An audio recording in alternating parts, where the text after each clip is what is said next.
വർഷങ്ങളായി കേരളം മാറി മാറി ഭരിച്ച കമ്മ്യൂണിസ്റ്റിനെയും കോൺഗ്രസിനെയും ജനങ്ങൾ മടുത്തു തുടങ്ങിയിരിക്കുന്നു എന്ന സൂചനകളാണ് ജനങ്ങളുടെ ഭാഗത്തു നിന്നും ഇപ്പോൾ ഉയർന്നു വരുന്നത്.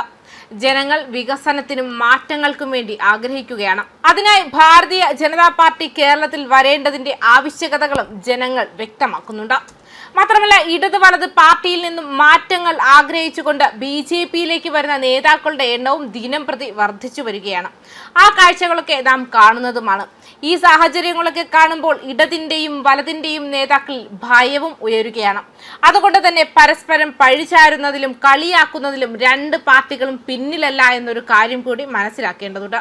കേരളത്തിൽ മാറ്റം കുറിക്കാൻ BJP എത്തുമോ എന്ന ഭയം ഈ രണ്ട് പാർട്ടി നേതാക്കൾക്കും ഇടയിലുമുണ്ട്. ആ നേതാക്കൾ വായിൽ തോന്നുന്നതെല്ലാം വിളിച്ചു പറയാനും മടിക്കില്ല എന്നൊരു കാര്യം കൂടി ഓർക്കേണ്ടതുണ്ട്. BJPയെ ജയിക്കാൻ വേണ്ടി CPM നിർത്തിയിരിക്കുന്ന സ്ഥാനാർത്ഥിയാണ് പാലക്കാട്ടേതെന്ന് പറയുകയാണ് പ്രതിപക്ഷ നേതാവ് VD സതീശൻ. കോൺഗ്രസ് 18,000 വോട്ടിന് ജയിച്ച സീറ്റാണ് പാലക്കാട്. രണ്ടാം സ്ഥാനത്ത് BJP ആയിരുന്നു. പരിതാപകരമായ അവസ്ഥയിലായിരുന്നു CPM. അവിടെ ഏറ്റവും ദുർബലനായ സ്ഥാനാർത്ഥിയെ നിർത്തി UDFന് കിട്ടേണ്ട വോട്ടുകൾ വിഭജിക്കാനുള്ള പരിപാടിയാണ് LDF നടത്തുന്നതെന്നാണ് അദ്ദേഹം ഇപ്പോൾ പറയുന്നത്. മനഃപൂർവ്വമായി BJPയെ ജയിപ്പിക്കാൻ വേണ്ടി CPM നിർത്തിയിരിക്കുന്ന സ്ഥാനാർത്ഥിയാണ് പാലക്കാട്ടേതെന്നും അദ്ദേഹം പറയുന്നുണ്ട്. അതിനു പകരമായി ഇവർ തമ്മിൽ കച്ചവടമുണ്ട്. എന്നാൽ ഇടതും വലതും തമ്മിൽ ഒരു ധാരണയുണ്ടെന്നാണ് ജനങ്ങളുടെ അഭിപ്രായം. BJP CPM സഖ്യമുള്ള 10 സീറ്റുകളിൽ UDF പ്രത്യേകമായി ശ്രദ്ധിക്കുന്നുണ്ടെന്നും പറയുന്നുണ്ട്. ആ 10 സീറ്റുകളിലും CPM ദുർബല അവസ്ഥയിലായതുകൊണ്ട് BJPയെ ജയിപ്പിക്കാൻ ശ്രമിക്കുകയാണ്. എറണാകുളം ജില്ലയുടെ കിഴക്ക് ഭാഗത്ത് മാത്രമുള്ള 2020ക്ക് എവിടെയൊക്കെയാണ് സ്ഥാനാർത്ഥിത്വം നൽകിയിരിക്കുന്നത്. NDAയിലെ ദുർബലരായ ഘടകകക്ഷികൾക്കും പലയിടത്തും സീറ്റ് നൽകിയിരിക്കുകയാണ്. പരസ്പരമുള്ള കൈമാറലാണ് ഇതെന്നാണ് അദ്ദേഹം പറയുന്നത്. കോൺഗ്രസ് നാണം കെട്ട പാർട്ടിയെന്ന BJP അധ്യക്ഷൻ രാജീവ് ചന്ദ്രശേഖറിന്റെ പരാമർശത്തിനും സതീശൻ മറുപടി നൽകിയിരിക്കുകയാണ്. അദ്ദേഹത്തെ പോലെ ഒരാൾ അങ്ങനെ പറയാൻ പാടില്ല. കോൺഗ്രസ് ഇന്ത്യയിലെ പ്രതിപക്ഷവും രാജ്യത്തിന് സ്വാതന്ത്ര്യം നേടുത്തുന്ന പാർട്ടിയുമാണ്. ആ കോൺഗ്രസിനെ നാണം കെട്ട പാർട്ടിയെന്ന് രാജീവ് ചന്ദ്രശേഖർ പറയാൻ കാരണം രാഷ്ട്രീയം അറിയാത്തതിനാലാണെന്നും അദ്ദേഹം പറയുന്നുണ്ട്. അദ്ദേഹം ഒരു ബിസിനസ്സുകാരനാണ്. ആകാശത്ത് നിന്നും നൂലിൽ കെട്ടിയാണ് BJP അദ്ദേഹത്തെ കേരളത്തിൽ ഇറക്കിയതെന്നും പറയുന്നു. 3 തവണ രാജ്യസഭാ അംഗമായപ്പോഴും രാജീവ് ചന്ദ്രശേഖർ BJPയെ ടിക്കറ്റിലല്ല മത്സരിച്ചത്. അതൊന്നും എന്നെ കൊണ്ട് പറയിക്കരുതെന്നും പറയുന്നുണ്ട്. ആകാശത്ത് നിന്നും നൂലിൽ കെട്ടിയിറക്കിയ ബിസിനസ്സുകാരൻ കോൺഗ്രസിനെ രാഷ്ട്രീയം പഠിപ്പിക്കേണ്ടെന്നും പ്രതിപക്ഷ നേതാവ് കൂട്ടിച്ചേർക്കുകയും ചെയ്തു.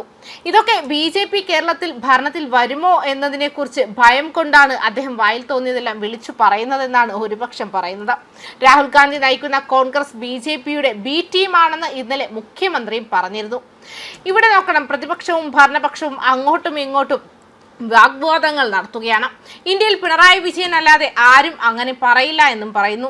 BJPക്കും സംഘപരിവാറിനും വർഗീയതയ്ക്കുമെതിരെ സന്ധിയില്ലാത്ത പോരാട്ടം നടത്തുന്ന ആളാണ് രാഹുൽ ഗാന്ധി എന്ന് ആർക്കാണ് അറിയാത്തത്? അങ്ങനെ ഒരു പോരാട്ടം നടത്തുന്നില്ലെന്ന് രാഹുൽ ഗാന്ധിയുടെ ശത്രുക്കൾ പോലും പറയില്ല. അദ്ദേഹത്തെ ഇല്ലാതാക്കാനാണ് BJP ശ്രമിക്കുന്നത്. പാർലമെന്റിനകത്തും പുറത്തും അദ്ദേഹത്തെ ആക്രമിക്കുകയാണ്. അദ്ദേഹത്തിന്റെ പോരാട്ടമാണ് രാജ്യം മുഴുവൻ ഉറ്റുനോക്കുന്നത്. തകർന്നു വീഴാത്ത പാർലമെന്റിന്റെ പേരിൽ മുൻ മന്ത്രി ഇബ്രാഹിം കുഞ്ഞിനെ ജയിലിലാക്കാൻ LDF നോക്കി. 150ഓളം സ്ഥലങ്ങളിൽ ദേശീയപാത പൊളിഞ്ഞു വീണിട്ടും കേന്ദ്രത്തിനെതിരെ സംസ്ഥാന സർക്കാരിന് ഒരു പരാതിയില്ല. പാലം പൊളിഞ്ഞു വീണതിനു ശേഷം പരാതിയുമായല്ല, ആമാട പെട്ടിയുമായാണ് ഡൽഹിയിൽ മന്ത്രിയെ കാണാൻ പോയത്. മോദിയും അമിത്ഷായും എവിടെ ഒപ്പിടാൻ പറഞ്ഞാലും ഒപ്പിട്ട് നൽകുന്ന മുഖ്യമന്ത്രിയാണ് പിണറായി വിജയൻ എന്നും VD സതീശൻ പറയുന്നുണ്ട്. ഇരട്ടച്ചങ്കൊക്കെ ഡൽഹിയിൽ ചെല്ലുമ്പോൾ 90 ഡിഗ്രിയിൽ കുനിയും. അവിഹിതമായ ബന്ധമാണ് BJPയുമായി, അതൊന്നും ഞങ്ങളെ ബാധിക്കില്ല. അതിനെല്ലാം മറികടന്ന് ജനങ്ങളുടെ പിന്തുണയിൽ UDF അധികാരത്തിലെത്തും. ഈ സർക്കാരിനെതിരെ അതിശക്തമായ ജനവികാരമാണ് സംസ്ഥാനത്തുള്ളത്. മുഖ്യമന്ത്രി നൽകുന്ന അഭിമുഖങ്ങളിൽ നല്ല വാക്കുകൾ ഉപയോഗിക്കുന്നുണ്ട്. പണ്ട് NK പ്രേമചന്ദ്രനെ പരനാറി എന്ന് വിളിച്ചു. ഇപ്പോൾ മുഖ്യമന്ത്രിയുടെ സഹയാത്രികനായിരുന്ന സീനിയർ കമ്മ്യൂണിസ്റ്റ് നേതാവായ G സുധാകരനെ ചെറ്റത്തരം എന്ന വാക്കുപയോഗിച്ചാണ് വിശേഷിപ്പിച്ചത്. മുഖ്യമന്ത്രി സ്ഥാനത്തിരുന്നു കൊണ്ട് ഉപയോഗിക്കാൻ പാടില്ലാത്ത വാക്കുകൾ ഉപയോഗിച്ച് സ്വയം തരം താഴുകയാണ് മുഖ്യമന്ത്രി. പൊതുരംഗത്ത് നിൽക്കുന്നവർ കുറെ കൂടി മാന്യതയോടെ സംസാരിക്കണം. മുഖ്യമന്ത്രിയുടെ അടുത്ത് നിന്ന് എത്രയോ പേർ BJPയിലേക്ക് പോയിട്ടുണ്ട്. അതുമാത്രമല്ല, ഒന്ന് ഓർക്കണം, കോൺഗ്രസിൽ നിന്ന് അധികം പേരും ഇപ്പോൾ BJPയിലേക്ക് ചാടുകയാണ്. അവിടെയും നമ്മൾ മനസ്സിലാക്കണം, BJP ചെയ്യുന്ന കാര്യങ്ങൾ എത്രയധികം നല്ല കാര്യങ്ങളാണ് ചെയ്യുന്നതെന്ന്. അവരെക്കുറിച്ചൊക്കെ ഇതുപോലെ മോശമായ വാക്കുകൾ ഉപയോഗിക്കാമോ എന്നും പറയുന്നുണ്ട്. ഇതൊക്കെ കേരളം കാണുകയാണ്. ഇങ്ങനെയുള്ള വാക്കുകളാണോ രാഷ്ട്രീയക്കാർ ഉപയോഗിക്കുന്നത് എന്നോർത്ത് ചെറുപ്പക്കാർക്ക് രാഷ്ട്രീയ നേതാക്കളോട് പുച്ഛം തോന്നും.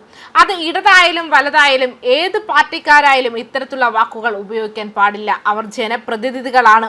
അവരുടെ വാക്കുകൾ അല്ലെങ്കിൽ അവർ ചെയ്യുന്ന പ്രവൃത്തികളിലൂടെയാണ് ജനങ്ങൾ വോട്ട് ചെയ്യുന്നത്. BJPയുടെ കാര്യത്തിൽ അത്തരത്തിലോ യാതൊരു കാര്യത്തിലും വിഷമിക്കേണ്ടതില്ല എന്നും പൊതുജനം അഭിപ്രായപ്പെടുന്നുണ്ട്.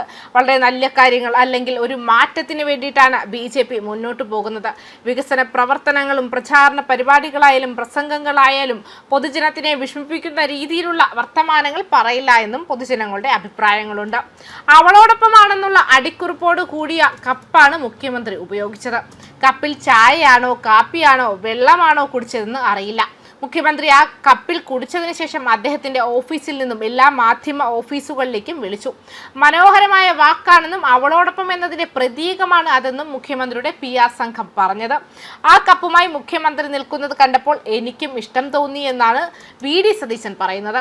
പക്ഷേ ഇപ്പോൾ മുഖ്യമന്ത്രി പറയുന്നത് അവളോടൊപ്പമല്ല അവനോടൊപ്പമാണെന്നാണ്. കപ്പ് അറിയാതെ പിടിച്ചു പോയതാണെന്നും വീട്ടിൽ നിന്നും കൊടുത്തുവിട്ടതാണെന്നുമാണ് മുഖ്യമന്ത്രി പറഞ്ഞതെന്നും സതീശൻ വ്യക്തമാക്കി. ഇവിടെ ജനങ്ങൾ മനസ്സിലാക്കേണ്ട ഒരു കാര്യമുണ്ട്. മറ്റൊരു പാർട്ടി കേരളത്തിൽ വരാൻ ഉദ്ദേശിക്കുമ്പോൾ പരസ്പരം അങ്ങോട്ടും ഇങ്ങോട്ടും പഴിചാരുകയാണ് മുതിർന്ന നേതാക്കൾ ഉൾപ്പെടെയുള്ളവർ. സത്യത്തിൽ ജനങ്ങൾ ആഗ്രഹിക്കുന്നത് ഒരു മാറ്റമാണ്. കേരളത്തിൽ പുതിയൊരു നേതൃത്വം വരണം. ആ നേതൃത്വത്തിൽ ജനങ്ങൾ മാറ്റങ്ങൾ കാണണം. ജനങ്ങൾക്ക് ആവശ്യമായ കാര്യങ്ങൾ നടപ്പിലാക്കണം. വികസനം നടപ്പിലാക്കണം. കേരളത്തിൽ ഒരു മാറ്റം വരാൻ ജനങ്ങൾ ആഗ്രഹിക്കുമ്പോൾ കള്ളക്കഥകൾ മെനഞ്ഞ് ജനങ്ങളെ തെറ്റിദ്ധരിപ്പിക്കുകയാണ് മുതിർന്ന നേതാക്കൾ ഉൾപ്പെടെയുള്ളവർ. ഇനി ജനം തീരുമാനിക്കും കേരളത്തിൽ വികസനവും മാറ്റവും വരേണ്ടതിന്റെ ആവശ്യകതയെക്കുറിച്ചെന്നാണ് പൊതുവെ പറഞ്ഞു വരുന്നത്. ന്യൂസ് ഡെസ്ക് കർമ്മ ന്യൂസ്.